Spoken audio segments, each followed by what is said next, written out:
नमस्कार, मी प्रतीक्षा. DNA मराठीमध्ये आपलं स्वागत. तोफखाना पोलीस आणि MIDC पोलीस प्रशासनाच्या हलगर्जीपणामुळे वैभव शिवाजी नाईकवाडी या युवकाच्या अमानुष खुनाच्या प्रकरणात पोलीस विभागाच्या निष्काळजीपणाचे गंभीर आरोप वंचित बहुजन आघाडीने केला आहे. वैभवचं अपहरण करून निर्घुण खून करण्यात आला व मृतदेह नगर शहराच्या नजीक असलेल्या केतकाई परिसरात जाळून टाकण्यात आला. या घटनेची माहिती पोलीस ठाण्याच्या एका अधिकाऱ्याला असूनही त्याने याकडे दुर्लक्ष केल्याचा आरोप वंचितांकडून करण्यात आलाय. तसेच सुलोचना गणपत केदार यांच्या आपल्या आस्थापना विभागाकडील सर्व तक्रारी अर्ज निकाली काढून द्याव्यात, याही मागणीसाठी पोलीस अधीक्षक कार्यालयासमोर वंचित बहुजन आघाडीच्या वतीनं बेमुदत धरणे आंदोलन सुरू केलंय. यावेळी आंदोलनकर्त्यांनी पोलीस अधीक्षक कार्यालय परिसर घोषणाबाजीने दणाणून सोडला होता.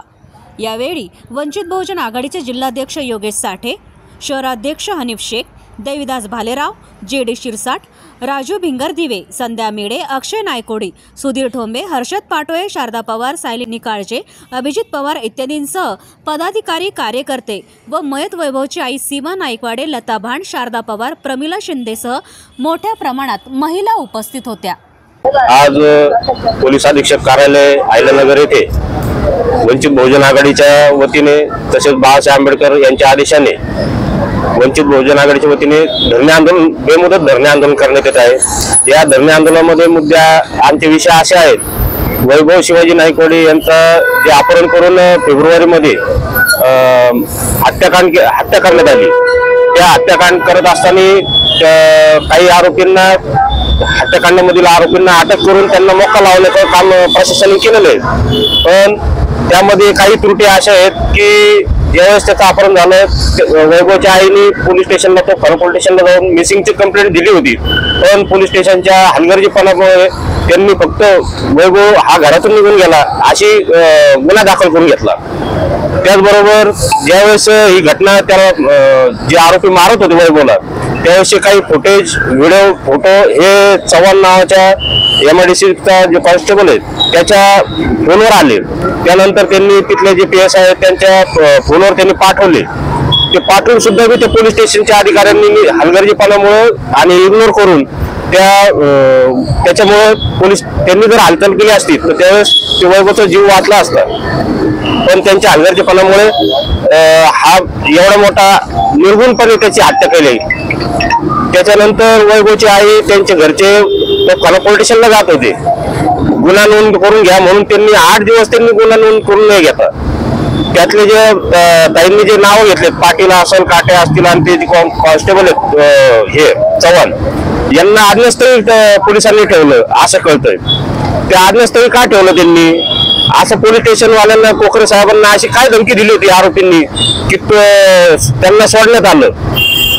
म्हणून हे जे काही त्रुटी आहेत, छोट्या छोट्या बाबी, या पोलीस प्रशासनाने अजून बी त्यांनी दखल नाही घेतली.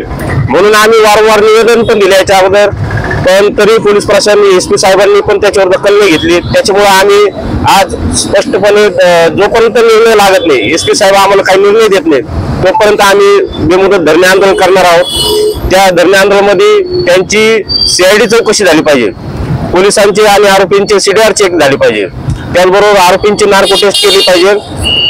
आणि त्याचबरोबर जे काही पोलीस अधिकारी आहेत या प्रकरणाशी संबंधित, दोन्ही पोलीस स्टेशन, MIDC असेल तो खरं पोलीस स्टेशन असेल, या दोन्ही पोलीस स्टेशनच्या जे संबंधित अधिकारी असतील त्यांची त्याच्यामध्ये नार्को टेस्ट करून त्यांची चौकशी झाली पाहिजे आणि त्यांना निलंबित करण्यात आलं पाहिजे अशी आमची मागणी.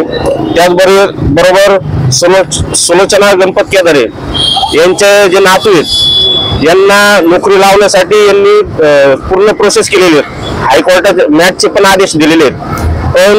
पण आस्थापना विभागातील काही अधिकाऱ्यांच्या मुजरपणामुळे त्यांचे कागदपत्र फेकून देण्यात आले. त्याच्यानंतर त्याच्या त्रुटी दाखवून परत त्यांना त्यांच्या नोकरीपासून परावृत्त करत आहेत. म्हणून त्यांचे जे काही अर्ज असतील हे पूर्णपणे निकाली लावावं म्हणून या मागणीसाठी आम्ही आज पोलीस अधीक्षक कार्यालय इथं धरणे आंदोलनासाठी बसलेलो आहोत. नाईकवाडी, वैभव शिवाजी नाईकवाडी याला अशा मारलं तर त्याचं नख पण मला दिसून दिलं नाही. इतकं मारलं त्यांनी. बाकीच्या आरोपींना पण त्यांनी उचललं नाही. पोलिसांनी लवकर माझी केस घेतली नाही.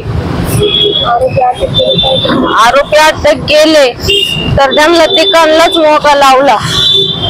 सगळ्यांना मोका लावला नाही त्यांनी. आणि बाकीचे जे फिरतेत त्यांना त्यांनी अजून जेलमध्ये टाकलं नाही. राहुल पाटील, विशाल काटे आणि एक चव्हाण पोलीस MIDCतले यांना काहीही केलेलं नाही. मी माधुरी संतोष नायकोडी, वैभव शिवाजी नायकोडीची बहीण. त्याला मारून टाकलेलं आहे. काही आरोपी अटक झालेले आहेत तर काही आरोपी बाहेरच फिरत आहेत. त्यांना अटक करावा. राहुल पाटील, MIDCचे पोलीस चव्हाण, विशाल काटे यांना अटक झालीच पाहिजे. आमच्या भावाला न्याय मिळालाच पाहिजे.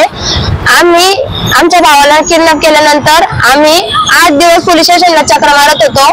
कोकरे साहेबांनी आमची तक्रार लिहून घेतली नाही. आम्हाला पोलीस स्टेशनच्या बाहेर हाकलून दिलं. आमच्याशी लई चुकीची वर्तणूक केलेली आहे. आम्हाला आणि आमच्या भावाला न्याय भेटलाच पाहिजे.